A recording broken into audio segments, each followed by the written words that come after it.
At the time of this writing, I've recently beaten Five Nights at Freddy's Security Breach Ruin, the promised free DLC from Steelwool Studios that's been in the oven for quite a while now. And now it's here. And was the wait worth it? Oh my god, yes. By the time I finished this game, I could not stop gushing about how perfect it was, not only as the best version of Security Breach, but how it functions as a horror game in general. I am not kidding when I say Security Breach Ruin is up there with some of my all-time favorite FNAF games now, and it's technically only DLC. In the roughly 4 hours it took me to beat though, I saw incredible passion poured into every square inch of the place.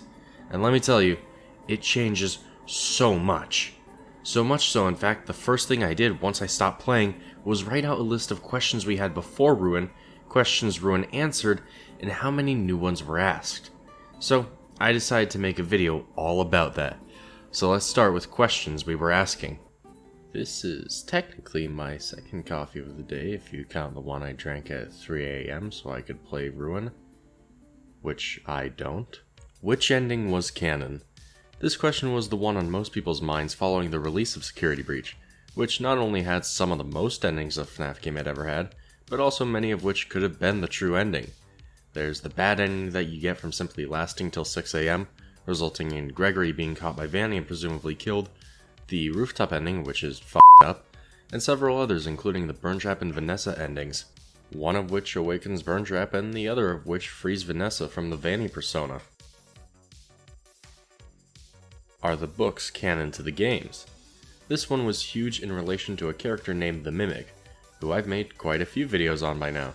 The Mimic, as told in the Tales from the Pizzaplex novels, seemed to be gearing up to be revealed as some sort of big baddie, and possibly the real identity of Burntrap, a reincarnated William Afton, who didn't seem to make sense. However, the canonicity of these books has been up for debate, given FNAF's past experiences with books and whether or not they were canon. Is the Mimic Burntrap? Sort of tying into that last question, is the Mimic Burntrap? This question first appeared as far as I'm aware, with the release of the FNAF character encyclopedia, which confirmed that Burntrap was not the actual canon name given to this character that I'm showing on screen.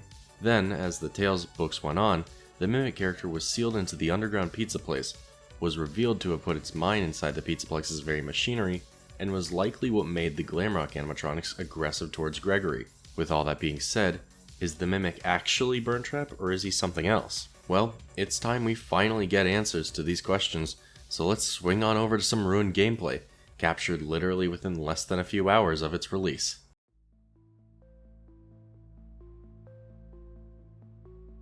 Answers. So, the way I see it, the answer to question 1 is a tricky one, because we do see plenty of evidence throughout the game of multiple different endings being canon. We see the underground pizza place, we see all 3 shattered animatronics now turned ruined. These things imply the Burntrap ending is canon. But in one of this game's endings, we also see Vanessa eating ice cream on a hill, presumably from the same ending where she's freed from Glitchtrap's control. Vanny also never appears in this game, again adding to the idea that maybe that's the real canon ending. Overall, it's a toss-up, but I think I have to give it to the Burntrap ending being canon. Why? Because throughout the game we find various comic pages supposedly drawn by Gregory. These comics look very similar to the ones we read in each ending of the base game, perhaps insinuating that these comics are simply meant to be how Gregory imagines the story could have gone. That would leave the Burntrap ending as the canon ending, given it's the only one lacking this style. Although it's worth noting that you can find a comic page with Burntrap and the Blob on it, perhaps meaning that that too was simply another possible ending. That's the best answer I have right now, but hey, it's also entirely possible that all of these endings are canon, as in it doesn't matter which one of them is true or not, they all accomplish the same thing, and that's leading us to Ruin. Just some food for thought. Very quickly, just gonna pop in here.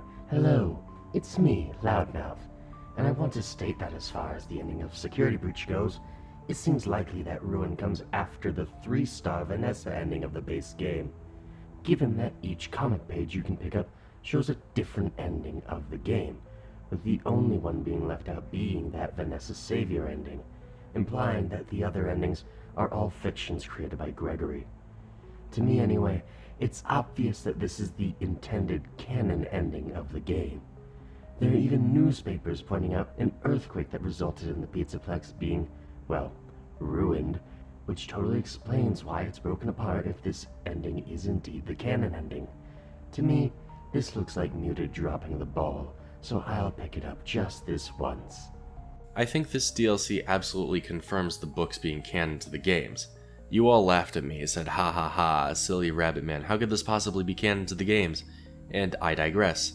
Maybe some of my theories were a bit more off the rails. However, I think this fully confirms it. Why?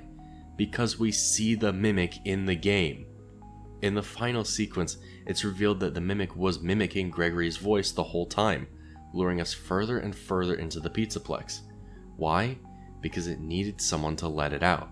Apparently, during the closing or wrecking of the Pizzaplex, the Mimic was sealed in and needed someone to deactivate security nodes in order to unlock the doors and give it not only full control of the building, but also let it out.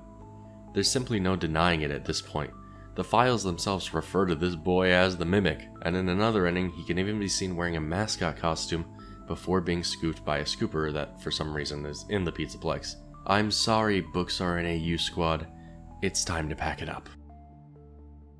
However, there is a saving grace here for the AU squad, that being it does seem likely that the Mimic is not actually Burntrap. When I first saw the Mimic, I thought that maybe there was a chance that it simply took off the Burntrap suit so audiences would be able to recognize it as the Mimic. But in looking closely at the models between the two, they simply don't add up. The Mimic is made from much simpler components than Burntrap, and although it's possible that this is simply the Mimic's shape after outgrowing Burntrap, I'm just not sure that that's the case. For starters, one big thing that has always separated Mimic and Burntrap are the eyes. Whereas the Mimic's eyes were described as large and white, Burntrap's are black. We had believed maybe this color would change into Burntrap's eye color, but we haven't seen that happen.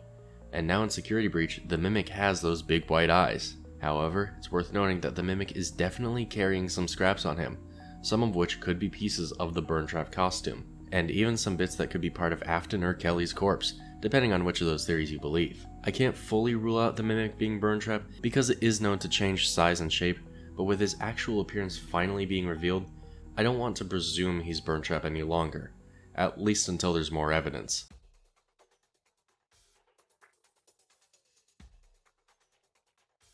And then that leads us to my favorite section, brand new questions that we asked after playing Ruin.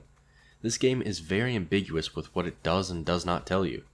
Fun fact, that evil dark rabbit thing from the trailer, yeah, he's basically the main villain of this DLC, but he's never actually named, only ever referred to as the Entity. In fact, let's start with that. What is the Entity? He appears when you wear the Vanny mask for too long and functions essentially like Vanessa did in base Security Breach, but about 1,000 times better handled and way scarier to encounter.